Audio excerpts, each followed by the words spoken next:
Estamos de volta ao vivo para todo o Brasil e é hora de chamarmos o Alexandre Garcia, comentarista do Canal Rural, para a análise de hoje. Alexandre, que acompanhava atentamente a entrevista da ministra da Agricultura, Tereza Cristina, eu gostaria de saber a sua avaliação de qual espaço a agricultura está tomando ou recebendo dentro do governo neste ano, a partir da análise do Plano Safra. Seja bem-vindo, Alexandre. Obrigado, Kelly. Em primeiro lugar, elogiar as perguntas, né? Porque propiciaram, assim, 360 graus da área do agro, né? Foi uma série de perguntas sobre temas os mais complicados, os mais sensíveis, e a ministra saiu bem em todas elas. Eu gostei da entrevista, gostei do desempenho da ministra, né? E principalmente quando entrou em questões de meio ambiente, né? Que tem tanto problema na Europa, principalmente, né? Questão dos hortigranjeiros, a gente vê que ela está percorrendo aqui, conversando na periferia de Brasília, que é um lugar de uma boa e importante produção de hortigranjeiro, questão das flores, né? Essas questões menores também, agricultura familiar, né? E as questões mais macro dos juros, equalizados, não. Agora, pegando assim o todo, eu estava lembrando do tempo em que foi nomeado ministro da Agricultura o Delfim Neto. Delfim Neto, que era um mago das finanças, era para demonstrar a importância do agro, a importância que o governo estava dando para o agro. Eu sei que o ministro da Economia dá toda a força para a ministra da Agricultura, sei que o presidente gosta muito dela, mas eu acho que estava faltando assim um movimento dentro do governo para dizer a nossa prioridade é a produção de alimentos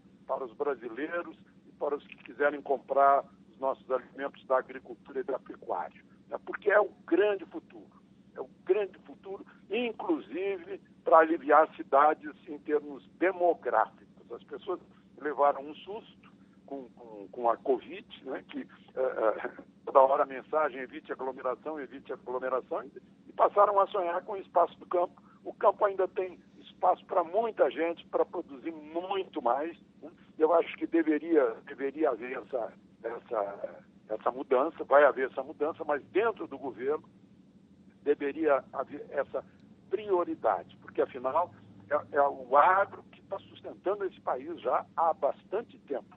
E agora vai ser mais ainda depois do baque que a indústria sofreu.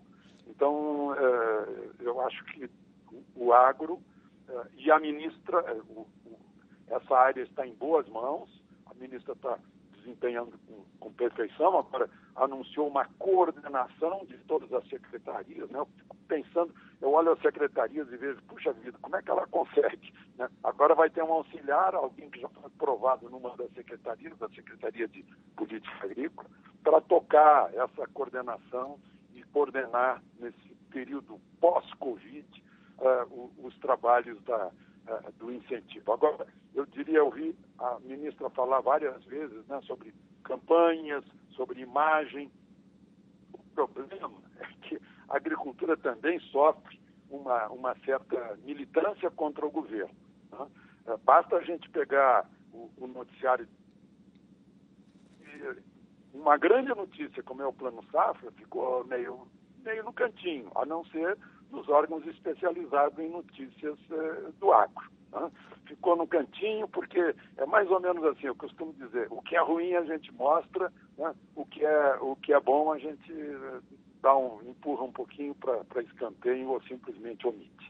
Eu gostaria de pegar um ponto nisso que você disse, Alexandre, para na sequência a gente seguir para a pauta também da política do Brasil, que está estampada em vários jornais e outros veículos de comunicação antes, mas um detalhe sobre algo que você disse. A gente vai observar então essa troca, o atual secretário de Política Agrícola deixa o cargo para assumir a coordenação das secretarias no momento em que um político de carreira entra para assumir a pasta da política agrícola no Ministério da Agricultura. É um movimento da entrada do Centrão e aí a gente vai ver a perda de alguns técnicos e a ocupação de alguns políticos. Isso significa uma piora ou não? Os novos ocupantes também estão preparados para as posições que irão ocupar? Bom, tem o lado, né, de politizar algo que teria que ser técnico, mas tem o outro lado de tornar mais fluido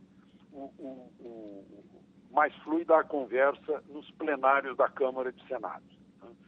Está havendo também no plenário do Legislativo uma certa incerteza do governo, né? Ao ver algumas medidas provisórias ficarem de lado, alguns projetos de lei serem totalmente alterados, né? Isso vai garantir uma presença maior. E aí, a propósito, eu queria acrescentar que esta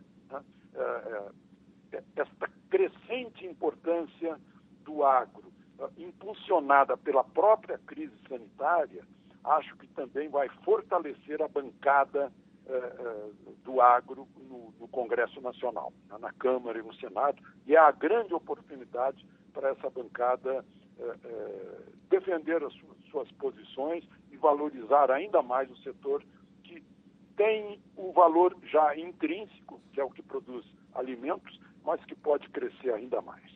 Muito bem, agora vamos para a pauta geral do Brasil hoje, especialmente no que se refere à política, Alexandre. Hoje, em operação da Polícia Civil e do Ministério Público de São Paulo, o policial militar aposentado Fabrício Queiroz foi preso no interior do estado.